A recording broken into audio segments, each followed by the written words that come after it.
12 de agosto de 1984. Son las 16:30 de una tarde cargada de una humedad opresiva que parece adherirse a las paredes de estuco del Club El Rodeo, el epicentro de la aristocracia y el poder emergente en Medellín. El aire en la terraza del club no se mueve. Está estancado, saturado con el aroma de los jardines de flores exóticas, el olor del césped recién cortado y el perfume costoso de hombres que deciden el destino de un país entre sorbo y sorbo de licor extranjero. En este escenario de exclusividad absoluta, Alfonso Morales, el gran tesorero del cartel de Medellín, se encuentra sentado en una mesa de mimbre blanco, rodeado de una opulencia que él mismo ha ayudado a financiar con una precisión matemática que raya en lo obsesivo. Morales es un hombre de números, un arquitecto de balances invisibles que ha pasado la última década transformando montañas de efectivo sucio en estructuras financieras impecables. Su rostro, habitualmente sereno y curtido por la confianza que otorga el manejar los hilos de una fortuna incalculable, refleja hoy una satisfacción especial. El año fiscal para la organización ha sido un éxito sin precedentes. Las rutas están abiertas, los laboratorios en la selva operan a máxima capacidad y el flujo de dólares hacia las cuentas en Panamá y las Bahamas es más constante que el latido de un corazón sano. Alfonso se ajusta los puños de su camisa de seda italiana y se permite una pequeña sonrisa, creyéndose el dueño de un orden que nadie puede perturbar. De repente, un camarero de movimientos felinos y uniforme impecable se aproxima a la mesa. No hace ruido al caminar sobre las baldosas de terracota. Con una reverencia ensayada, coloca sobre el mantel de lino una copa de cristal de Baccarat que contiene un champán tan frío que el vapor se condensa en las paredes del vidrio, creando una neblina helada. Las burbujas suben en columnas perfectas hacia la superficie. El camarero se inclina lo suficiente para que solo Alfonso pueda oír su voz, un susurro que suena como el roce de una navaja sobre el cuero. Un regalo del patrón, señor Morales, por un año financiero exitoso. Dice que nadie merece este brindis más que usted. Alfonso asiente, complacido por el reconocimiento público de su jefe. Pablo Escobar no suele ser dado a gestos de cortesía en lugares tan abiertos, pero Morales siente que su trabajo ha sido tan perfecto que incluso el hombre más poderoso de Colombia ha decidido rendirle pleitesía en el corazón de la élite antioqueña. Toma la copa por el tallo, sintiendo el frío extremo en sus yemas, y levanta el cristal hacia la luz de la tarde para admirar el color dorado del líquido. Da el primer trago. El champán es seco, amargo y exquisito. Pero a medida que el líquido baja por su garganta, Alfonso siente un choque físico, una intrusión sólida que golpea sus dientes delanteros con un tintineo metálico. Sus pupilas se dilatan instantáneamente. Un escalofrío que no tiene nada que ver con la temperatura de la bebida le recorre la espina dorsal, desde el coxis hasta la base del cráneo. Con un movimiento torpe y frenético, vierte el resto del champán en un plato lateral de porcelana. Allí, entre la espuma que desaparece rápidamente, yace un objeto que le drena el color del rostro hasta dejarlo de un tono gris ceniciento. Es un anillo de oro macizo, con una inscripción grabada en el interior que Alfonso conoce de memoria. Es su anillo de bodas. El pánico, puro y asfixiante, se apodera de sus pulmones. Alfonso recuerda con una claridad aterradora haber dejado ese anillo esa misma mañana dentro de la caja fuerte de su mansión en Envigado. Una caja fuerte blindada, oculta tras un panel de madera de roble, cuya combinación solo conocen él y su esposa. El anillo no debería estar en el Club El Rodeo. Debería estar bajo 3 capas de acero y seguridad privada a kilómetros de distancia. La presencia del objeto en el fondo de su copa es un mensaje de una violencia psicológica devastadora. La seguridad de su hogar ha sido violada, su santuario privado ha sido penetrado, y Pablo Escobar ha estado en su dormitorio mientras él dormía o desayunaba, moviendo objetos como un fantasma que reclama lo que es suyo. Con las manos temblando de forma incontrolable, Alfonso levanta la mirada. Sus ojos, ahora cargados de un terror primario, buscan a su alrededor hasta que encuentran el origen de su ejecución inminente. A solo 3 metros de distancia, en la mesa contigua, Pablo Emilio Escobar Gaviria está sentado con la tranquilidad de un depredador que ya ha acorralado a su presa y solo disfruta del espectáculo de su agonía. Pablo no viste de etiqueta. Lleva una camisa de polo de color oscuro y pantalones sencillos, una vestimenta que contrasta con la elegancia forzada del club, pero que subraya su autoridad real sobre el lugar. Sus ojos, oscuros y profundos como pozos de petróleo, están fijos en Alfonso. No hay rastro de ira en su rostro. Hay algo mucho peor. Una decepción gélida y una paciencia absoluta. Escobar levanta su propia copa de champán con una lentitud calculada, asegurándose de que Alfonso vea cada micromovimiento de su brazo. El sol de la tarde rebota en el reloj de oro de Pablo, proyectando un destello cegador sobre el mantel de Morales, como un disparo de advertencia. «Alfonso», dice Pablo. Su voz es baja, pero tiene la resonancia de un trueno lejano que anuncia una tormenta de sangre.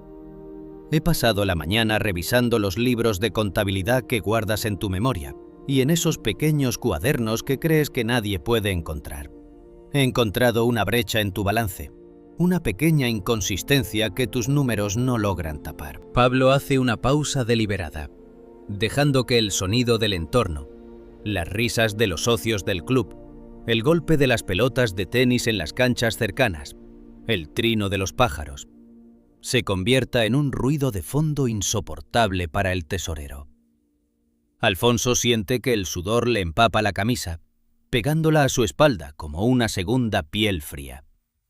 Intenta hablar, pero su garganta está seca, bloqueada por el miedo.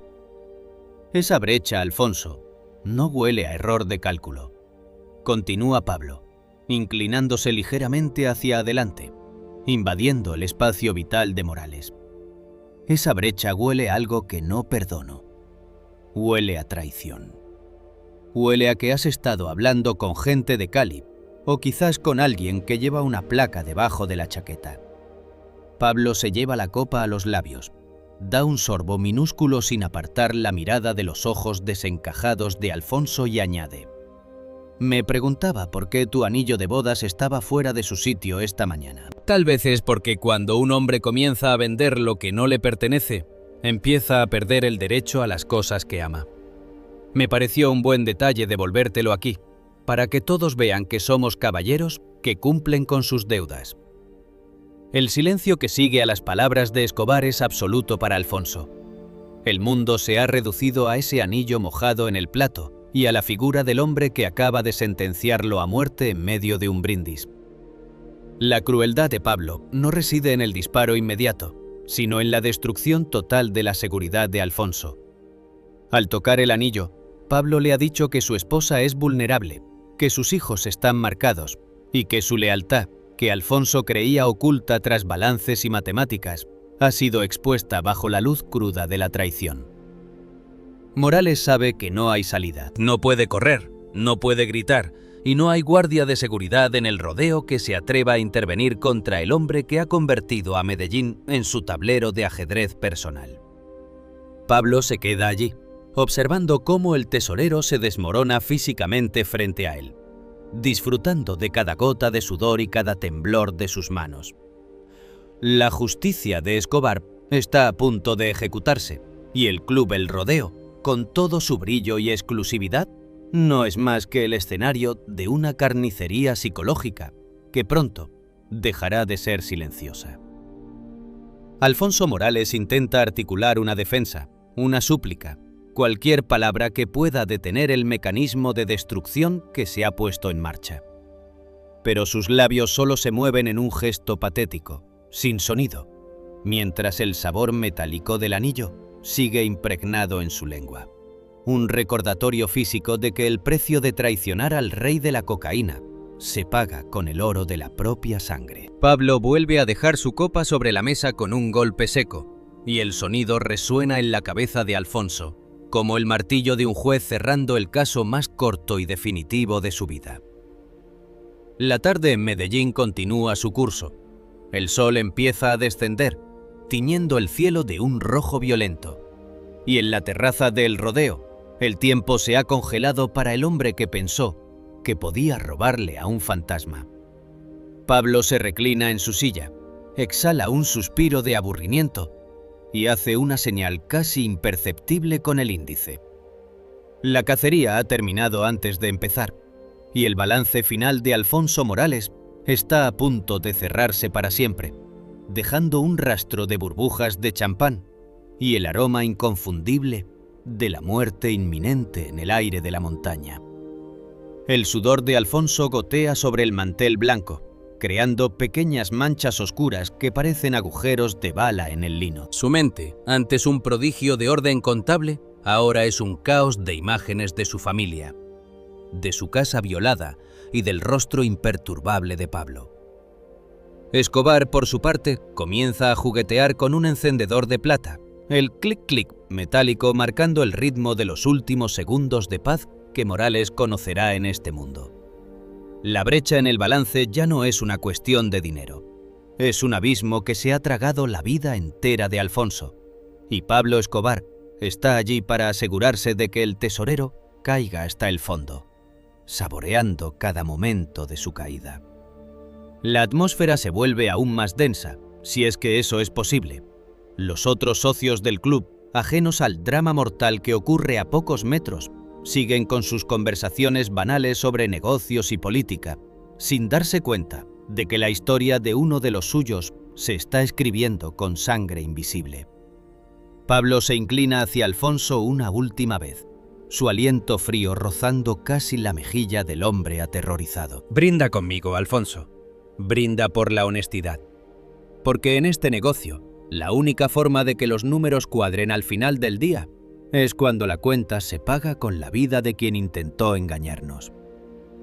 Alfonso Morales cierra los ojos, sabiendo que al abrirlos, el mundo que conocía habrá desaparecido por completo, reemplazado por la realidad brutal y sin retorno del imperio de Pablo Escobar Gaviria.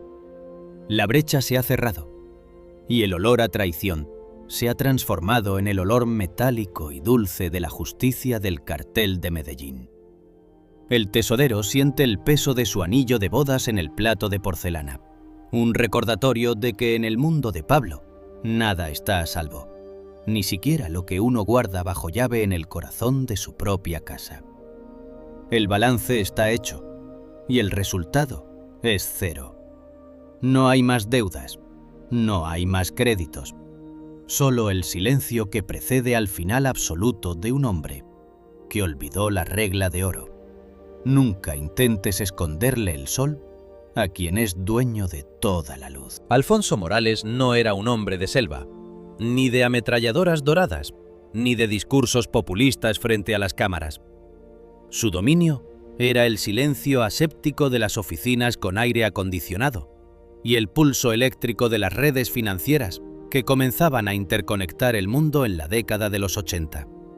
Morales era un cirujano de la contabilidad, un arquitecto de la invisibilidad que había transformado la brutalidad del cartel de Medellín en una abstracción matemática de cientos de millones de dólares. Para Interpol, Alfonso era un fantasma.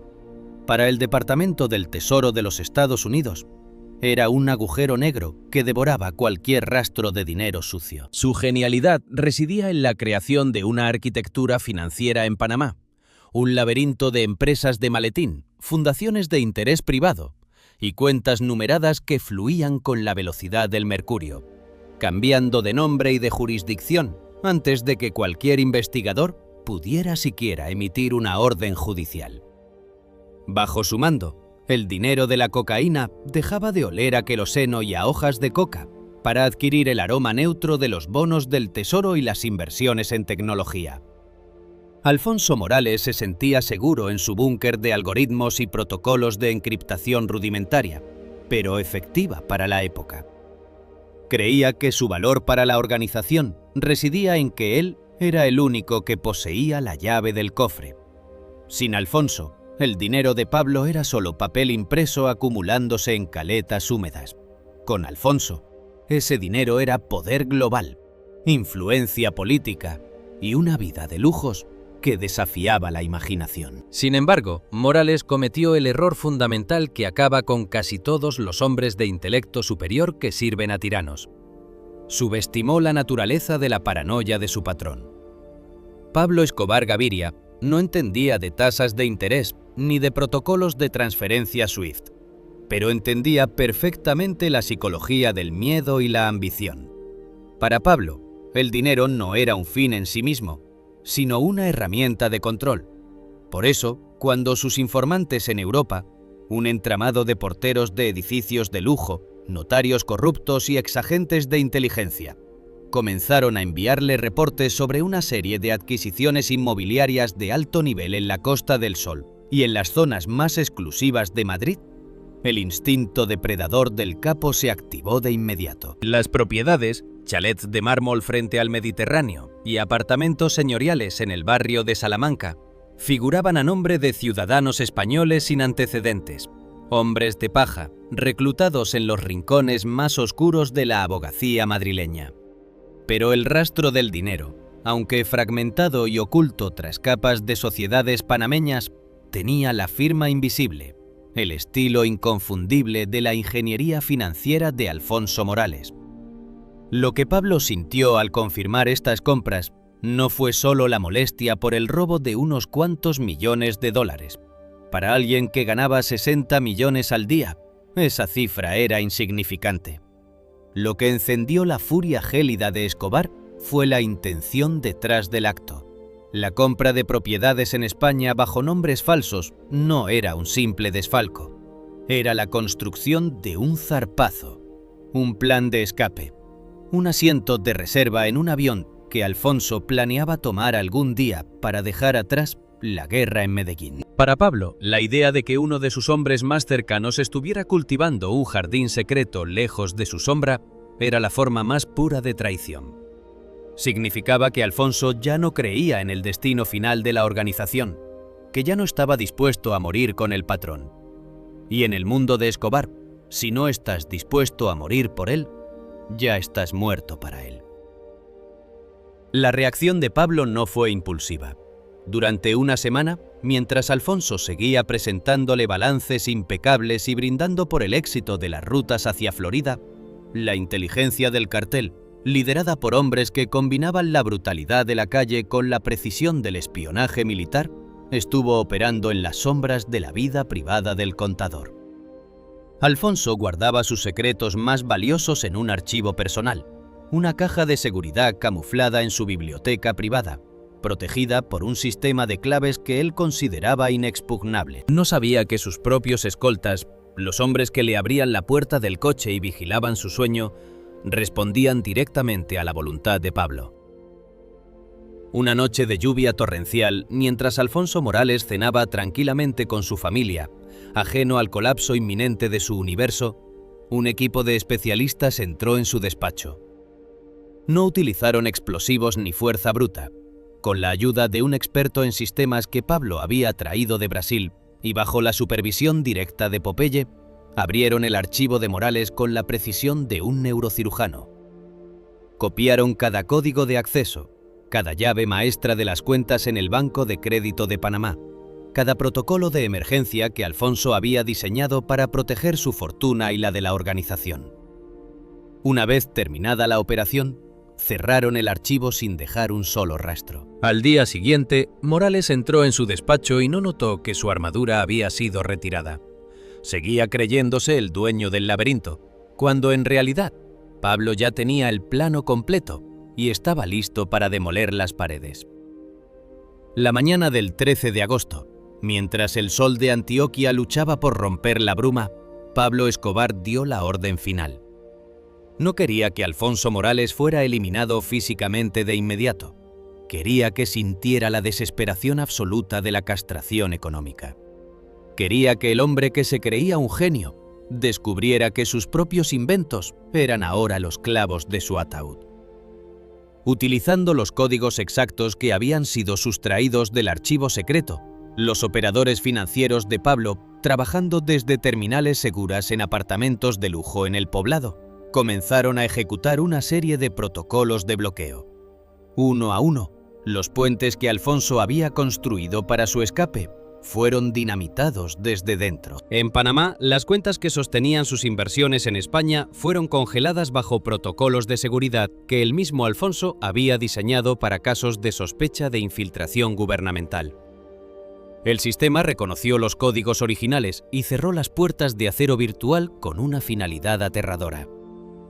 Morales, sentado en su oficina, comenzó a notar que algo no iba bien cuando intentó verificar el saldo de una cuenta operativa para una transacción rutinaria.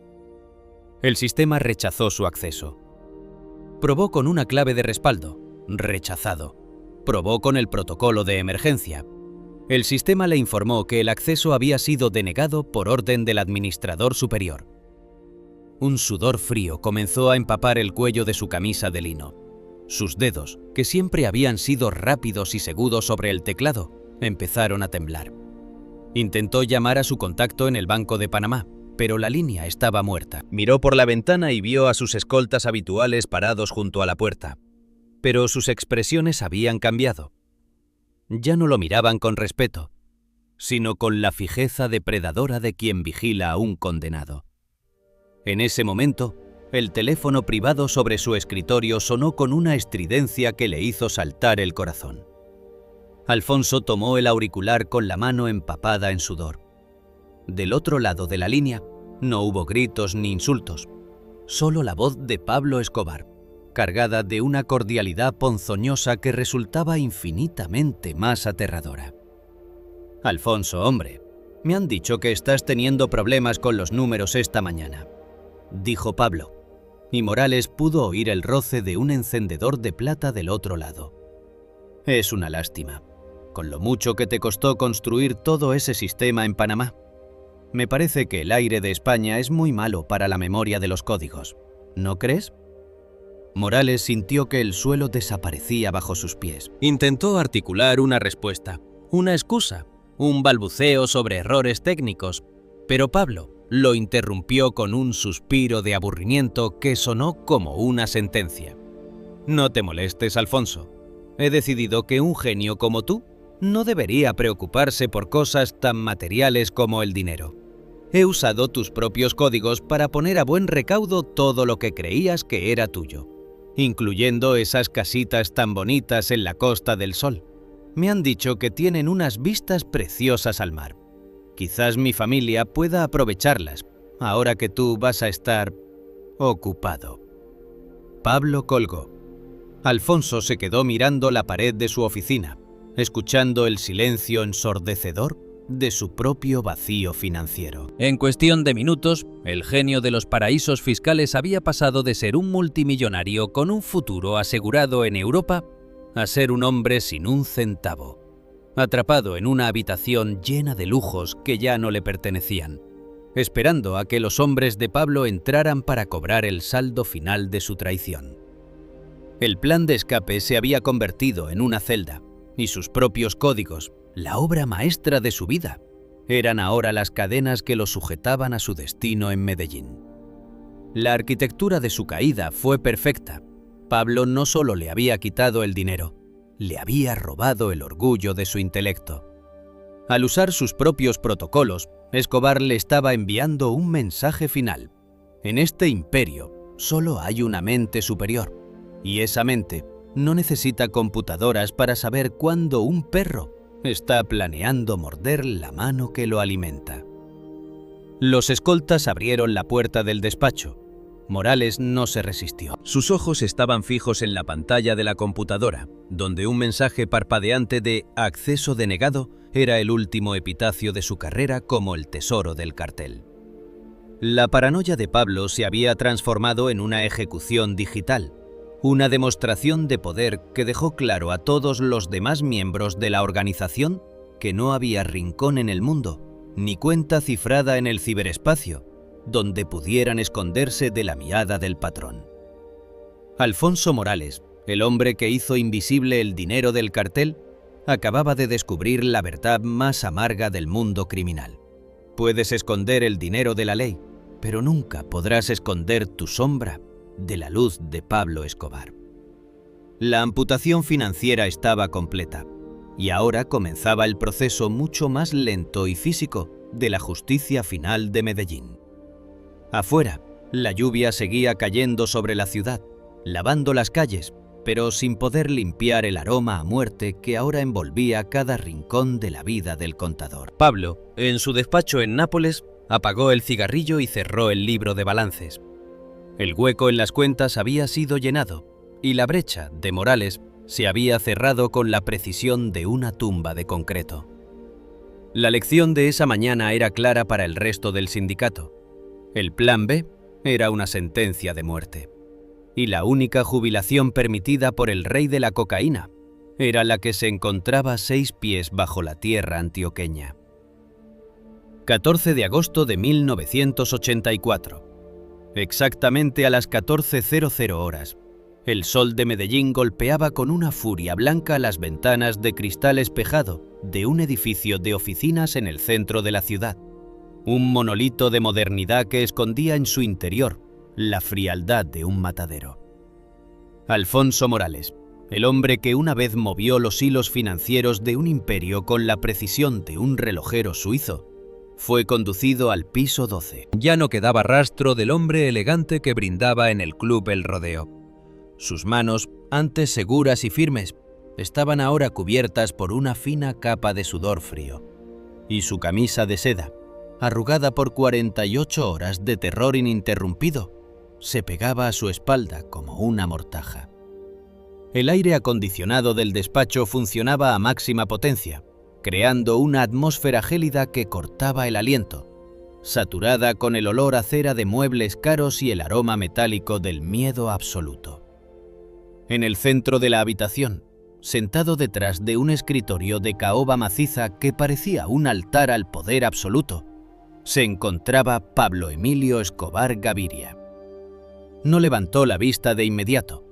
Estaba profundamente concentrado, con una fijeza casi hipnótica, estudiando una pesada libreta de contabilidad, la misma que Morales había intentado ocultar tras muros de códigos digitales. Pablo pasaba las páginas con una lentitud exasperante, humedeciendo ocasionalmente su dedo índice con la lengua, un gesto mundano que en ese contexto resultaba infinitamente más aterrador que un grito. Morales permanecía de pie en el centro de la alfombra persa, sintiendo cómo sus piernas amenazaban con fallar, mientras 2 hombres de seguridad, estatuas de granito con ametralladoras SUZI colgadas al hombro, lo flanqueaban sin parpadear. Lo más perturbador de la escena no era la presencia del patrón, sino un televisor de 21 pulgadas situado a la derecha de Alfonso, encendido a todo volumen. En la pantalla, las imágenes no eran de un noticiero ni de una telenovela. Era una transmisión en vivo, granulosa, pero inconfundible, del Parque Bolívar. Bajo la luz cruda de la tarde, Morales pudo ver a su esposa, Clara, y a sus 2 hijos pequeños. Caminaban por el parque, comiendo helados, aparentemente ajenos al colapso de su mundo. Pero la cámara, manejada por alguien con la frialdad de un francotirador, hacía constantes acercamientos a las figuras de 3 hombres vestidos con uniformes de camuflaje y boinas negras que los seguían a pocos metros de distancia, manteniendo sus manos sobre las fundas de sus pistolas con una fijeza depredadora. Cada vez que su hija menor reía, la cámara se enfocaba en el rostro de uno de los guardias, quien sonreía a la lente con una crueldad que le drenó a Alfonso la poca sangre que le quedaba en las venas. «Tienen un día precioso para pasear, ¿no te parece, Alfonso?», dijo Pablo finalmente, cerrando el libro con un golpe seco que resonó en el despacho como un disparo. «Clara se ve muy bien con ese vestido azul. Es una lástima que el clima de Medellín sea tan impredecible. Un minuto brilla el sol, y al siguiente la gente simplemente desaparece en la bruma de los bosques, como si nunca hubieran existido». Escobar levantó la vista y fijó sus ojos oscuros en Morales. No había rastro de la camaradería de los años anteriores. solo una superficie lisa de determinación implacable. Se recostó en su sillón de cuero, entrelazando sus dedos sobre el estómago, en una postura de juicio final.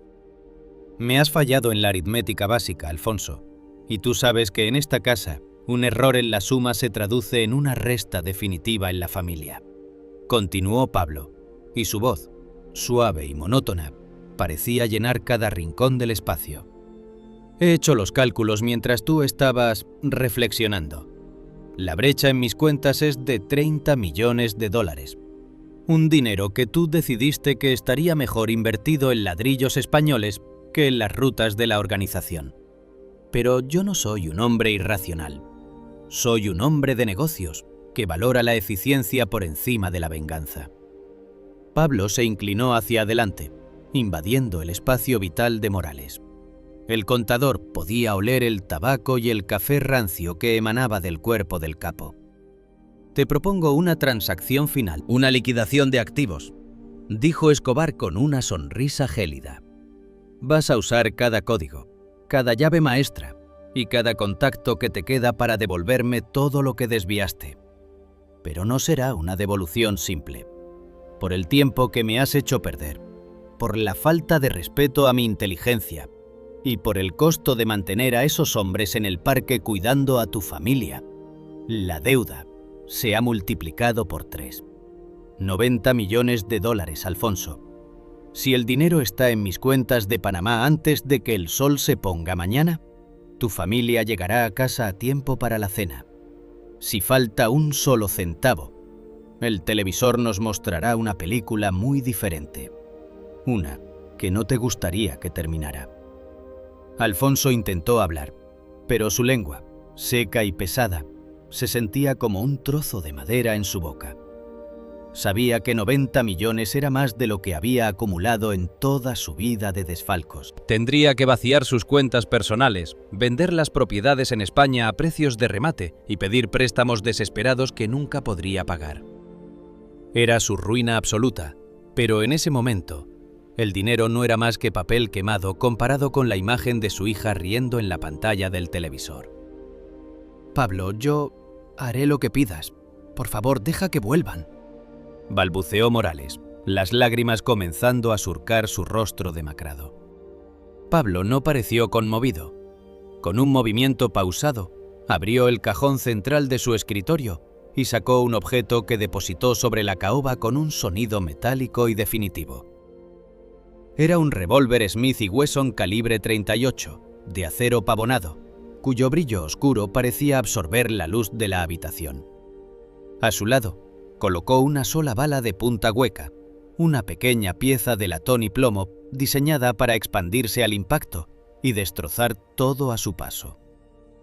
Esto, Alfonso, es tu comisión, dijo Pablo, empujando el arma y la bala hacia el centro del escritorio. Una comisión especial por un trabajo mal hecho. Como contador, tú sabes que cada transacción tiene un cierre. He decidido darte la autonomía de decidir cómo se liquida esta cuenta. Pablo se levantó, caminó hacia la ventana y se quedó mirando el horizonte de la ciudad que gobernaba, con un suspiro de aburrimiento. Tienes 2 caminos, contador, continuó Escobar hablando hacia el cristal. Puedes cargar ese revólver y demostrarme que todavía tienes el valor de un hombre de honor, asumiendo la responsabilidad total por tus deudas y asegurando que la cuenta se cierre conmigo aquí mismo. O puedes empezar a trabajar en las transferencias ahora mismo. Pero recuerda esto, la bala solo tiene un destino. Si no termina en tu cuenta personal, buscará otra cuenta que saldar. Tú decides en qué nombre se anota este gasto final. ¿En el de un traidor que paga su deuda o en el de una familia que paga por los errores de un mal administrador? El tiempo corre, Alfonso, y en los bosques de Colombia la noche cae muy rápido y no deja rastros. El silencio que siguió fue insoportable, solo roto por el sonido de las risas infantiles que seguían saliendo del televisor. Morales miró el revólver y luego la bala. Sintió el peso del mundo sobre sus hombros, comprendiendo que en el imperio de Pablo Escobar no había jubilación, no había escapatoria y no había misericordia. La única verdad era el plomo, y el balance final se escribía siempre con la tinta roja de la tragedia inminente. Alfonso Morales, el genio de las finanzas, se dio cuenta de que su última auditoría no era sobre dólares, sino sobre cuánto valía la vida humana ante el altar de la paranoia del rey de la cocaína. Escobar se dio la vuelta lentamente, sus ojos clavados en el contador deshecho. No había prisa en su postura, solo la certeza absoluta de que el destino de Morales ya estaba sellado. Pablo sabía que el miedo era una herramienta de contabilidad más poderosa que cualquier computadora. Al ofrecerle el revólver, le estaba dando la ilusión de una elección, cuando en realidad solo le estaba mostrando la profundidad del abismo al que lo había arrojado. Morales extendió una mano temblorosa hacia la mesa, tocando el frío acero del arma, mientras en la pantalla del televisor uno de los hombres de camuflaje se agachaba para atar el cordón del zapato de su hijo, un gesto de falsa ternura que fue el golpe de gracia para su voluntad. El despacho parecía encogerse, las paredes de cristal cerrándose sobre el traidor expuesto. Pablo volvió a sentarse, tomó su pluma de oro y volvió a abrir la libreta de contabilidad, ignorando por completo la agonía de Alfonso. Para Escobar, la conversación ya era pasado. Ahora solo quedaba el proceso administrativo de cobrar la deuda. La comisión estaba sobre la mesa, y el costo de la traición había alcanzado su tasa máxima de interés. Alfonso Morales, con la imagen de su familia grabada en las retinas y el sabor del metal en la boca, comprendió que en el balance de Pablo Escobar, la única cuenta que siempre cuadraba era la de la muerte. La noche del 14 al 15 de agosto de 1984 se convirtió para Alfonso Morales en una vigilia fúnebre, una procesión de papel y tinta, donde cada rúbrica era un clavo adicional en el ataúd de sus ambiciones. El despacho gélido en el centro de Medellín permaneció iluminado por una luz fluorescente blanca, cruda, que hacía resaltar las ojeras profundas y la piel cetrina del tesorero. Pablo Escobar no se movió de su silla durante las primeras 6 horas. Permaneció allí, observando con la fijeza de un entomólogo cómo el hombre que había intentado ser su igual se reducía a un autómata que movía la mano por puro instinto de supervivencia. El sonido en la habitación era mínimo, pero cargado de una violencia implícita. El rasgueo rítmico de la pluma de oro sobre el papel de seguridad, el clic metálico de los sellos notariales y el zumbido incesante de las computadoras que procesaban las transferencias bancarias internacionales. Morales tenía los dedos entumecidos. La mano derecha le dolía con un calambre sordo que le subía por el antebrazo, pero no se atrevía a detenerse. Frente a él, una montaña de documentos de traspaso de propiedad, redactados con una velocidad quirúrgica por los abogados del cartel, esperaba su firma.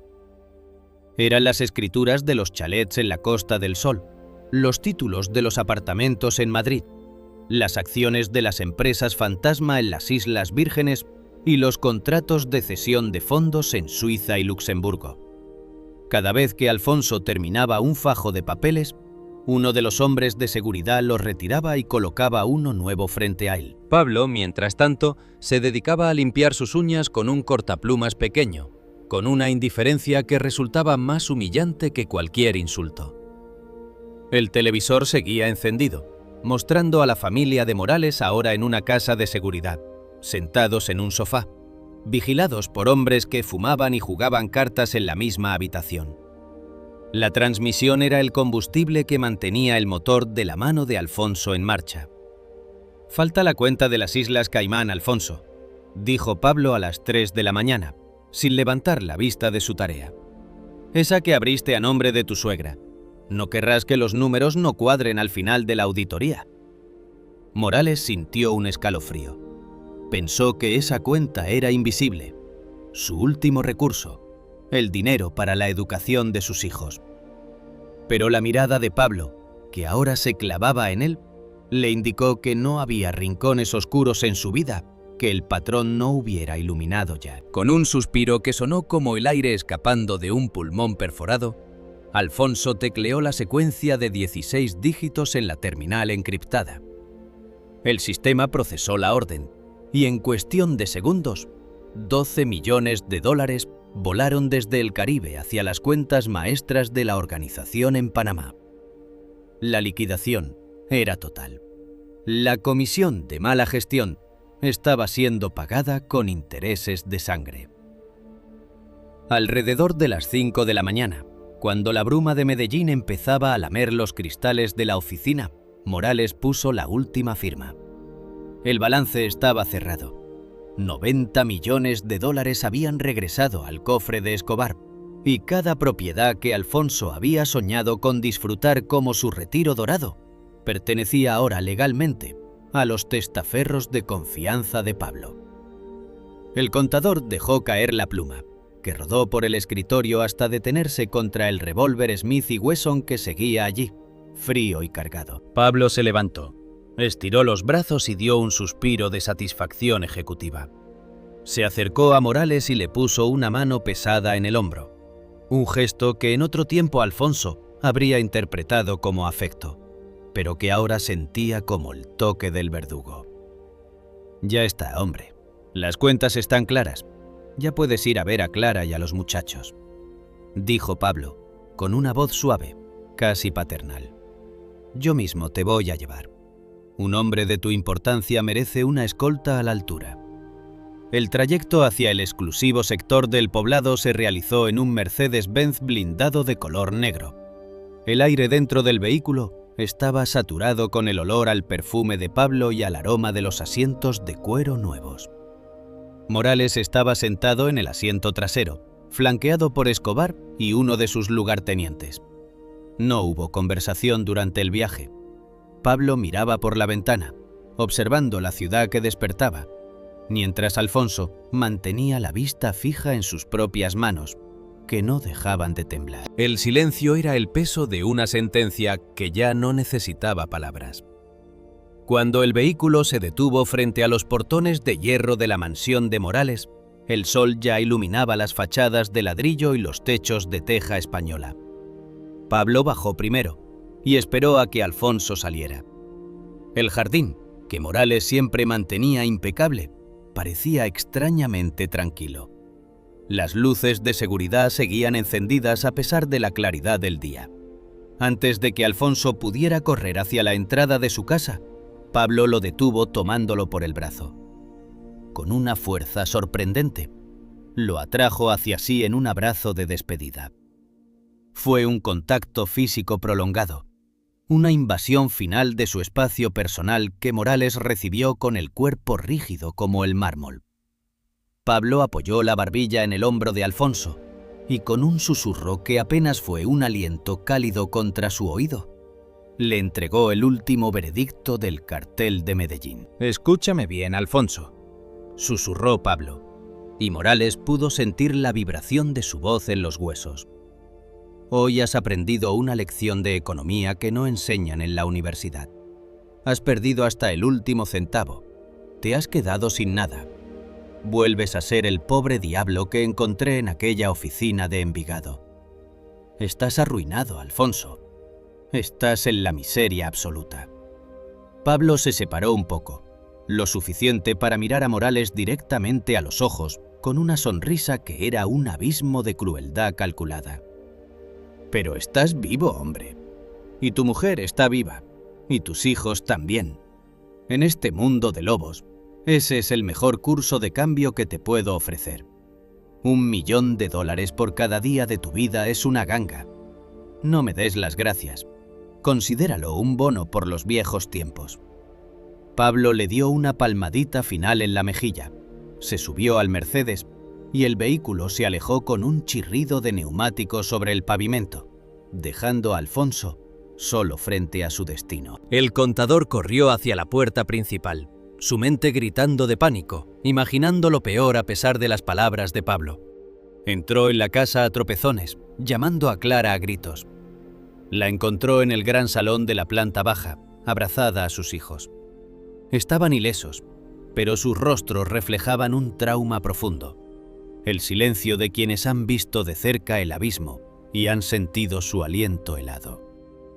Morales cayó de rodillas, abrazándolos, llorando con un sollozo gutural que parecía arrancarle las entrañas.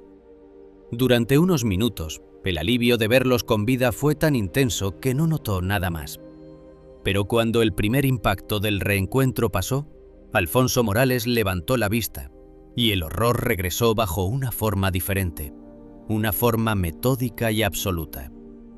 La mansión estaba desnuda. En el tiempo que Morales había pasado en el despacho del centro, un equipo de mudanza de Pablo Escobar había operado con la precisión de un comando militar. No habían robado la casa, la habían amputado. Las paredes estaban vacías. Donde antes colgaban pinturas de maestros colombianos de valor incalculable, solo quedaban los ganchos de metal y las marcas rectangulares de polvo. El gran piano de cola había desaparecido, dejando 4 marcas circulares en la alfombra. Los muebles de diseño, las lámparas de cristal de Murano, las esculturas de bronce, incluso las alfombras persas, habían sido retiradas. Los estantes de la biblioteca estaban desiertos, miles de libros de colección evaporados. Morales caminó por las habitaciones de su propia casa, que ahora resonaban con un eco vacío y espectral. Entró en el comedor y vio que la gran mesa de caoba no estaba. Subió a los dormitorios. Los armarios estaban abiertos y vacíos. Pablo no solo se había llevado el dinero de las cuentas y las propiedades en España, se había llevado cada objeto físico que Alfonso había acumulado, cada símbolo de la riqueza que él intentó construir a espaldas del cartel. Hasta los cubiertos de plata y las joyas de Clara habían desaparecido. Alfonso Morales, el hombre que una vez manejó los hilos invisibles de cientos de millones, se encontraba ahora en medio de una cáscara de ladrillo y cemento. Estaba rodeado por su familia, a salvo, pero rota, en una casa que ya no era un hogar, sino un monumento a su propia claudicación. Cada lujo que había intentado asegurar como su asiento de reserva para el futuro, se había transformado en el pago final de su deuda con la paranoia de Pablo. Se asomó a la ventana y vio el jardín desierto. Pablo Escobar había cumplido su palabra.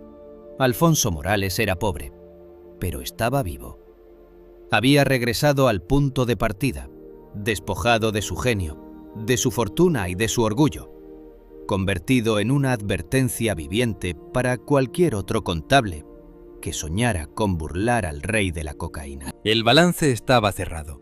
La brecha se había sellado con el vacío absoluto, y el costo de la traición se reflejaba ahora en el silencio ensordecedor de una casa sin alma, donde el único capital que quedaba era el aire que Alfonso respiraba por la gracia y el desprecio de su antiguo patrón. El aroma a café de la mañana empezaba a entrar por la ventana abierta, pero para Morales, el mundo seguía oliendo a metal y a champán amargo. Miró sus manos vacías y comprendió que el mejor curso de cambio de Pablo Escobar era una condena de por vida. La condena de vivir sabiendo que todo lo que alguna vez fue suyo, desde sus secretos financieros hasta los muebles de su alcoba, pertenecía ahora al hombre que nunca olvidaba una inconsistencia en el balance. El tesorero de Medellín había dejado de existir, reemplazado por un fantasma que caminaba por pasillos vacíos, agradecido por el aire que Pablo le permitía inhalar. La leyenda de lo que en los pasillos de las casas de cambio de Medellín y en los despachos blindados de los bancos de Panamá se conoció como la quiebra de la razón, no se escribió con el estruendo de las ametralladoras, sino con el silencio ensordecedor de las cajas fuertes vacías y el vacío absoluto de las manos de un genio arruinado. El caso de Alfonso Morales se convirtió en una asignatura obligatoria en la arquitectura del terror del cártel de Medellín. No fue una ejecución física, sino una amputación existencial y espiritual, diseñada por Pablo Emilio Escobar Gaviria, para demostrar que la muerte es un alivio instantáneo, mientras que la indigencia absoluta bajo la mirada del patrón es un infierno que se renueva con cada amanecer. Días después de aquella mañana en que Alfonso Morales fue dejado frente a su mansión desnuda, el rumor de su caída recorrió las estructuras del sindicato como una descarga eléctrica. Los demás operadores financieros, hombres que movían miles de millones desde computadoras en el poblado o desde teléfonos satelitales en las selvas del Caquetá, sintieron un frío nuevo en sus huesos. Pablo no había enviado un mensaje de violencia, sino uno de omnipotencia. Había demostrado que podía entrar en el sistema de un hombre, usar su propia inteligencia contra él y despojarlo de cada átomo de su pasado y de su futuro, sin necesidad de disparar una sola bala. La disciplina en el departamento de contabilidad del cartel se volvió absoluta. El plan B dejó de existir en la mente de los contadores, reemplazado por la imagen de Alfonso Morales caminando solo por los pasillos resonantes de una casa vacía. Alfonso Morales desapareció de Colombia pocas semanas después del incidente. No hubo una persecución de sicarios, porque Pablo ya lo había matado por dentro. Los informes de la inteligencia del cartel que seguían llegando al escritorio de Escobar con una puntualidad quirúrgica situaban al antiguo genio de los paraísos fiscales en diferentes rincones de América del Sur. Se le vio en una pensión barata en Guayaquil, comiendo en comedores comunitarios, con la misma camisa de lino que una vez olió a éxito y que ahora estaba amarillenta por el sudor y el tiempo. En su rostro ya no quedaba el brillo de la inteligencia matemática, solo la fijeza vítrea de quien ha visto el fin de todas las cosas. Alfonso Morales era ahora un monumento vivo, un recordatorio ambulante de que el aire que respiraba era un préstamo a corto plazo, otorgado por la misericordia venenosa de Pablo Escobar. Para Pablo, la decisión de mantener a Morales con vida fue una jugada de ajedrez maestro. Sabía que un cadáver en una cuneta se olvida en una semana, pero un multimillonario convertido en mendigo es una advertencia que resuena durante décadas. Escobar disfrutaba de la idea de que Alfonso estuviera en algún lugar, quizás en un banco de madera en una plaza pública de Lima o La Paz, mirando sus manos vacías y recordando los códigos que una vez le dieron acceso a los tesoros del mundo. La quiebra de la razón significaba precisamente eso, el colapso total de la lógica de un hombre que creyó que podía calcular el riesgo de traicionar al rey de la cocaína. Pablo había probado que la ruina económica, cuando viene acompañada de la destrucción total de la dignidad, es un castigo mucho más sofisticado y duradero que la muerte rápida. Las consecuencias dentro de la organización fueron profundas y definitivas.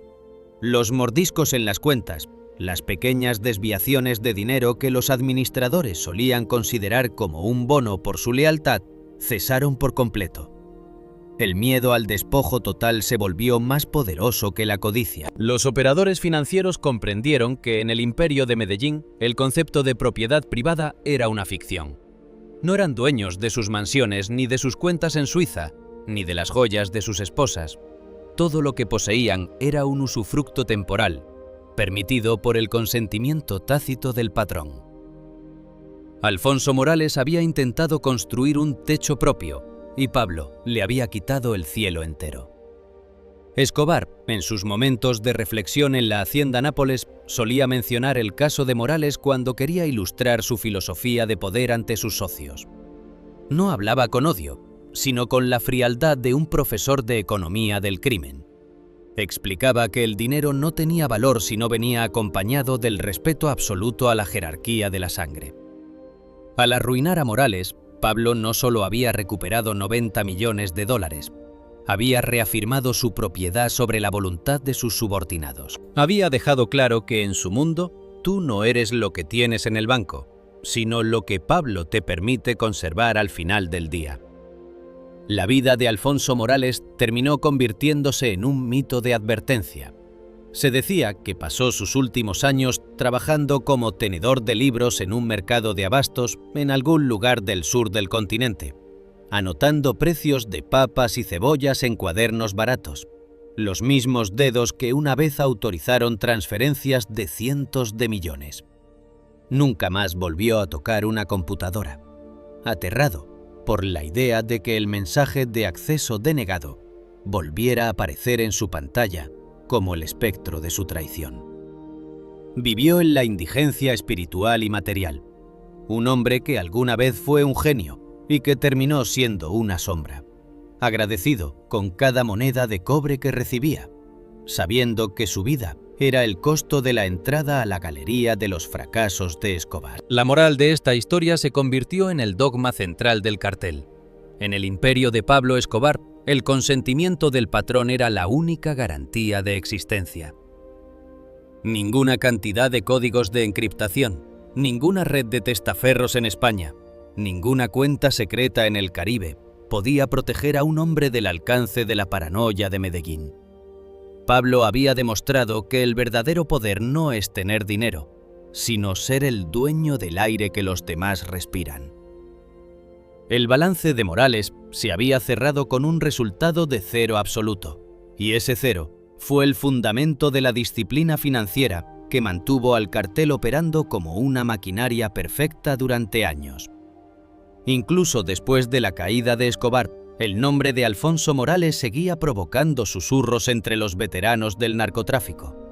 Se recordaba el brindis en el rodeo como el momento exacto en que la arquitectura del engaño se derrumbó ante la arquitectura del terror. La quiebra de la razón quedó como el epitafio de una era donde la traición no se pagaba con una bala, sino con el tormento eterno de la memoria y la pérdida total. Morales fue el hombre que intentó robarle una brizna de sol al hombre que poseía toda la luz, y terminó viviendo en la oscuridad de una pobreza que no tenía fin. Al final del día, en el balance del universo de Pablo Escobar, la cuenta siempre cuadraba.